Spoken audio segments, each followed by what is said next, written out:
Елора тук държи волк пада.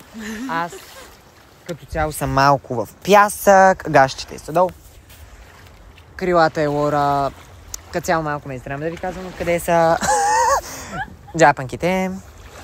Ето тук сега с тази турба дойдохме. Трябва да приберем работите. Ето е Крела.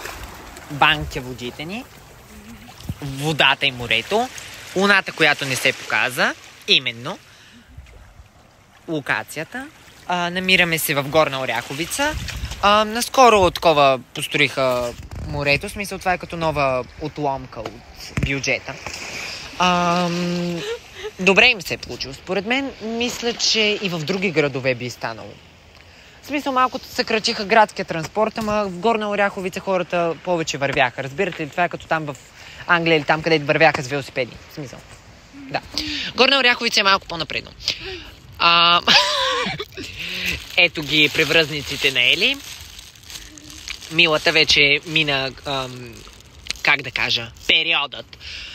Защото луната вече не е пълна и... Няма я. Няма я. И на Елора луната също се запълни. Да.